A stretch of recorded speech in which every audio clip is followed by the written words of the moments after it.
Okay, I've had this Fender Hot Rod Deluxe for about 20 years. And to be honest with you, I barely ever played it. It was way too loud when I was younger, living in apartments. And then when I started playing guitar again 4 or 5 years ago, I had a bunch of other amps that I wanted to play instead.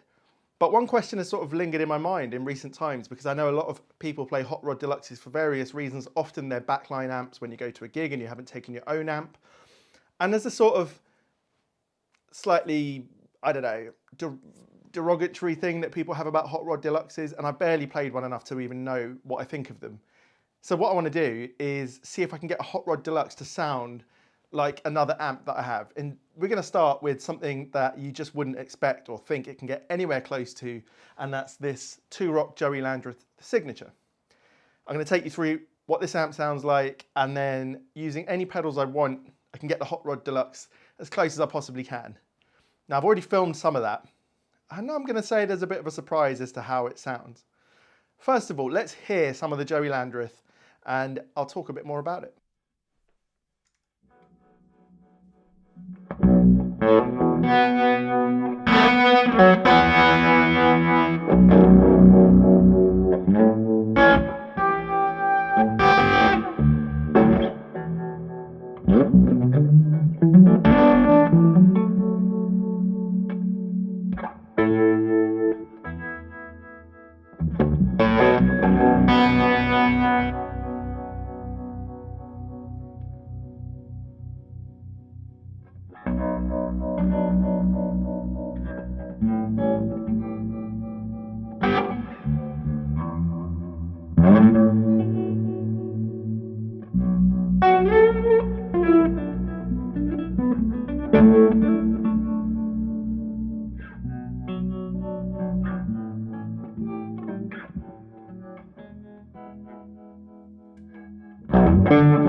Okay, let's have a quick look at the settings on the Joey Landreth. First of all, it's a 100 watt amp, but I've set it in its 50 watt mode, which is frankly all you need unless you're playing in a huge place. It's going through the 2x12 2-Rock cabinet, and the settings are, the gain is high, but it's not a very gainy amp. And then I've pushed the mids a bit and kept the treble up. With the baritone, I want to push that treble a little bit, but also I like that more swampy mids tone. I've got the amazing Harmonic Tremolo on, which is just a wonder. And then the reverb, which is not a very traditional spring reverb, it's a bit bigger sounding than that, is up less than half. The master's to taste, it's about a quarter on. It's loud. It's over 100 decibels easily in the room. And the presence is just over halfway, just to keep that baritone from getting wallowy. Let's hear it clean, and then I'll show you the couple of pedals I used.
Okay, so you heard it clean. Let's just hear the ultimate sound that I got to with the couple of pedals, and then I'll show you what those are.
Okay, so I already quite liked the clean sound on this amp, and I'm going to explain how it feels to play this amp a bit more in a second when we start with the Hot Rod Deluxe. But then I wanted something to just push those mids even more and make the amp sing, so I went for the Mythos Mjolnir, which is like a clone. It's a beautiful pedal. I had the gain on it really quite high, which I found on the original clones that I've played, that's you need it quite high to really get the tone out of it. And then my pretty much always on pedal is my Analog Man dual analog delay, which is on a pretty low setting. The time and the feedback are pretty low, but it's just enough. It gives you that bit extra.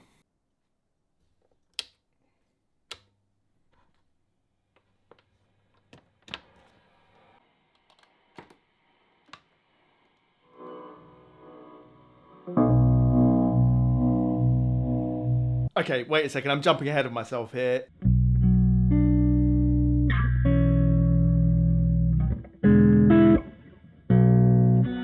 Just turn the master down by half to 4.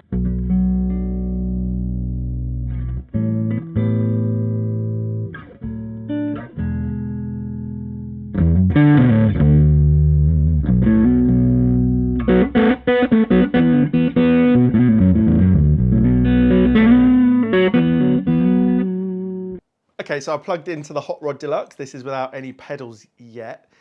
And the first thing I noticed is how much of a brute it is, really.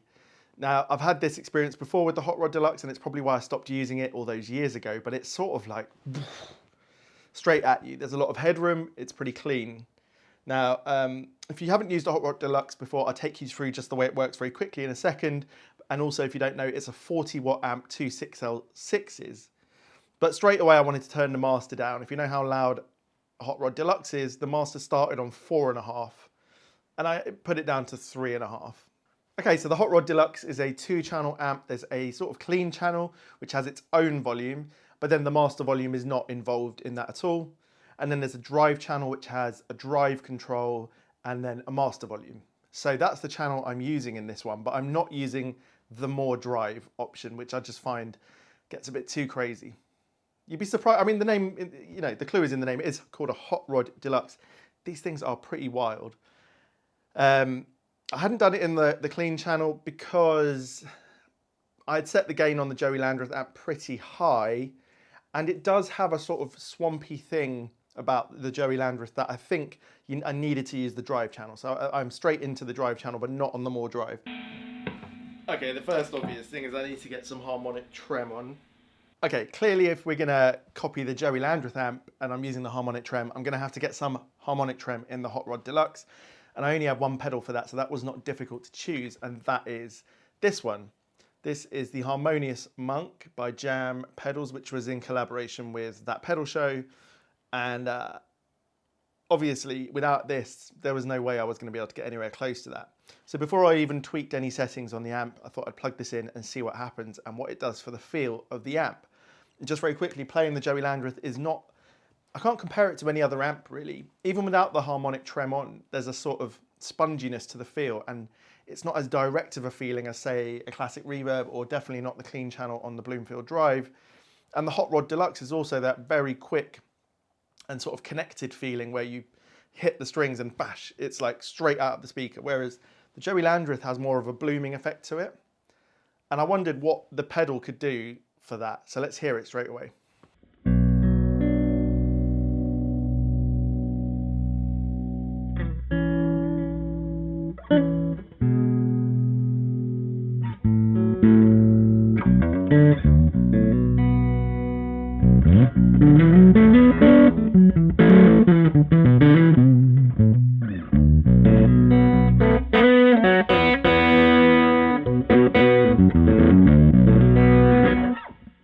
So immediately I felt that difference. I'd set the mix quite high. I think I probably increased it later, so maybe it wasn't as high as it is right now. This is what I ended up with. And straight away there was that sponginess. The way it oscillates, it just doesn't lend to sort of that quick and immediate feeling.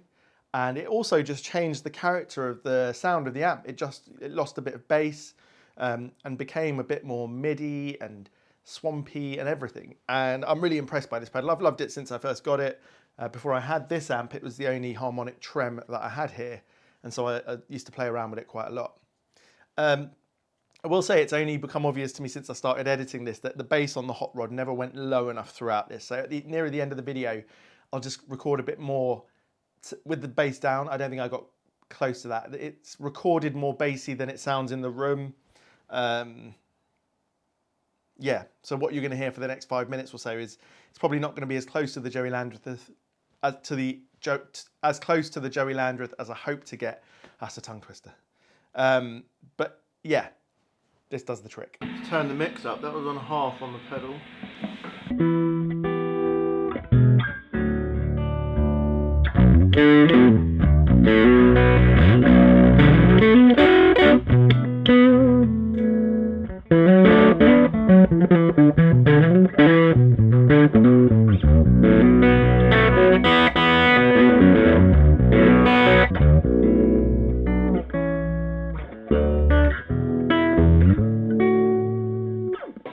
Direct and a bit too much gain. Okay, let's turn the drive down. So I'm using the drive and the master. Okay, I've got treble and bass and middle, so the middle up from 8 to 10.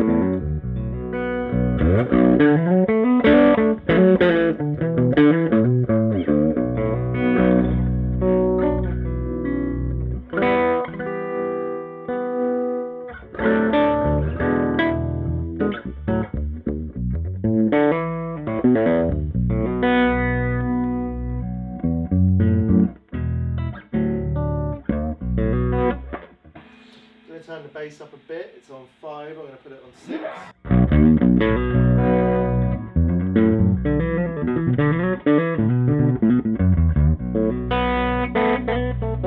Okay, turn the same delay on.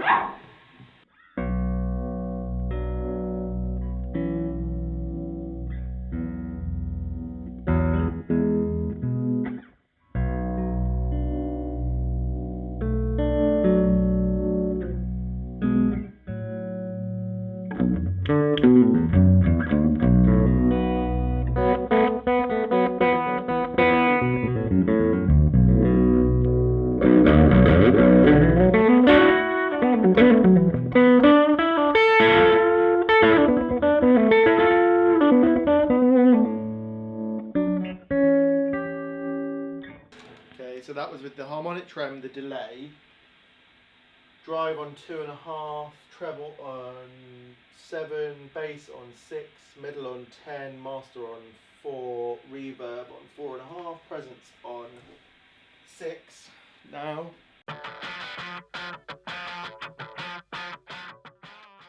Okay, so now with that harmonic trem and the delay, I've got a bit closer to the Joey Landreth, and it's time to find what I think has got to be a major piece of the puzzle, because there's something about the way the Joey Landreth feels to play that the Hot Rod Deluxe can't do by itself, which is this soft, spongy feeling, a little bit of a sort of indirect feeling to the way it plays compared to those very direct black face Fenders and the way the Hot Rod Deluxe is.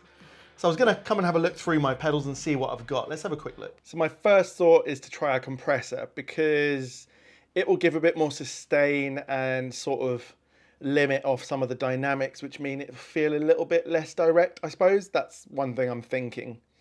And then looking around, there's a really unusual pedal here called the Valcoder. And this is based on old Valco, I think they were called amps from the 60s.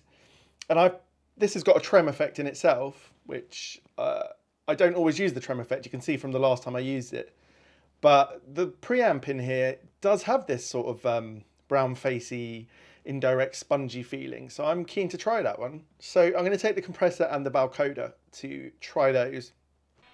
I want to try this compressor and the Mjolnir as well. We need that.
That was quite cool. I quite enjoyed that. Now I want to add a compressor. Let's put that at the beginning of the chain. So I tried the Unit 67 compressor, and I'll show you a couple of sounds from that briefly, but ultimately the compressor added too much sustain. It doesn't mean it wasn't a cool sound in itself, and actually it was really cool. I think it would work really well for slide playing, and it created a huge, big tone. I think that Unit 67 is great. Just not the same sound as I was getting out of the Joey Landreth. So it was time to move over to the Valcoder.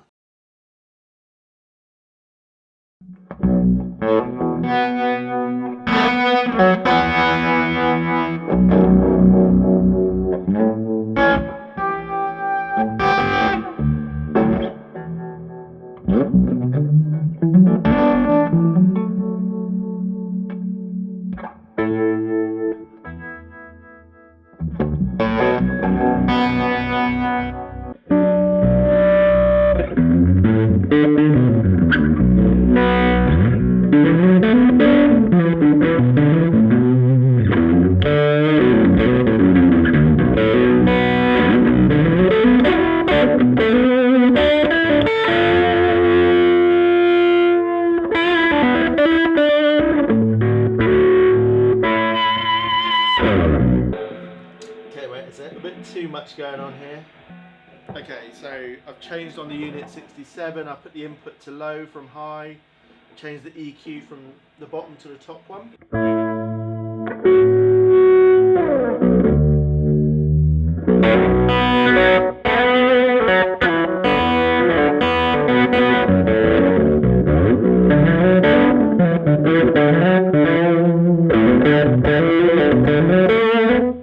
Turn the Unit 67 off.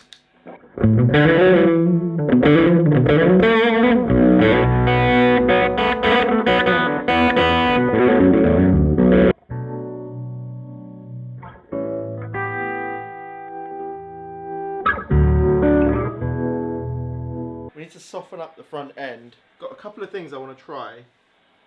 I've got the Valcoder. Okay, so with the Valcoder, I'm not using the tremolo effect. Obviously with the Harmonious Monk, I don't need that. Then there's an output and an input control, which I'll play around with. It's a bit confusing, but the output is the output of the pedal, the overall effect. The input is like the preamp. So the more you put that up, the sort of more volume and drive you'll get from the sound of this Valco thing. And then the output is what I guess comes out in the end. So you can put that where you want it, the input, and set the output to match the volume that you want. Input is almost at nothing.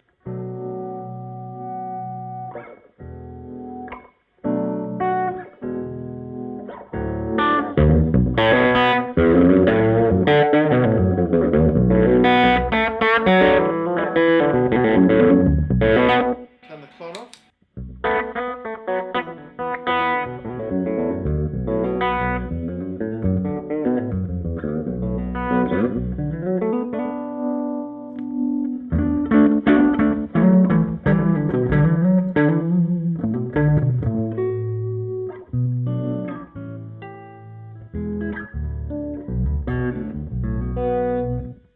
Okay, now we can just turn that up a bit.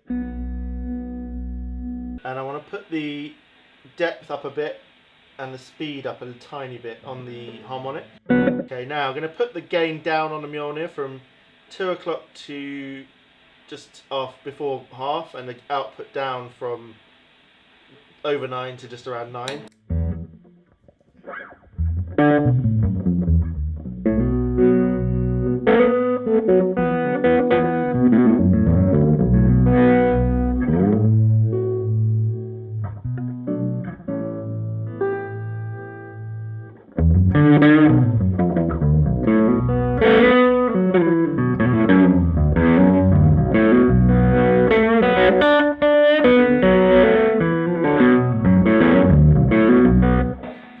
Turn the dry one here up from just over 2 to around just over 3.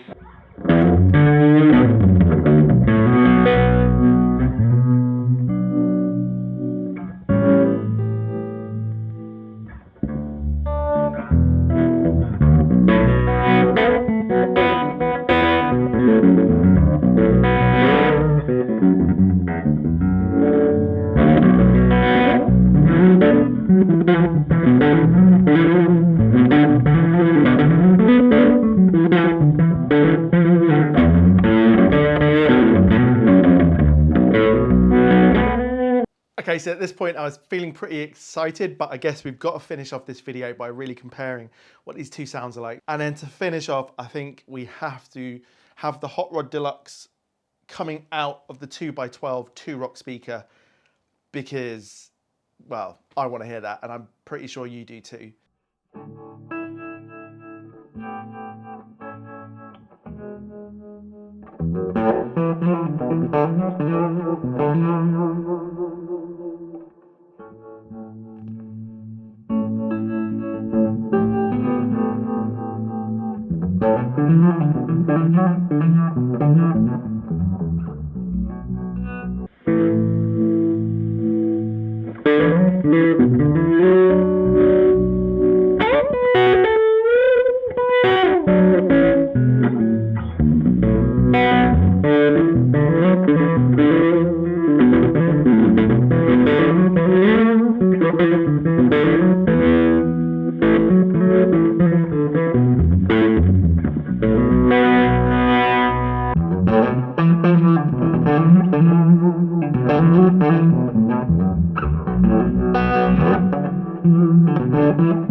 That's been a hell of a video to make.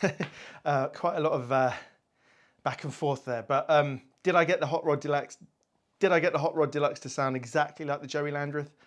No, not exactly like. Is that even possible? Not quite.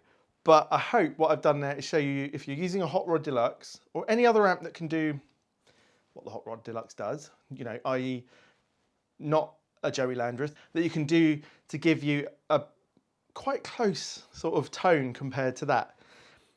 An inbuilt tube harmonic tremolo is not going to be quite matched by the Harmonious Monk, but I think it did a really great job.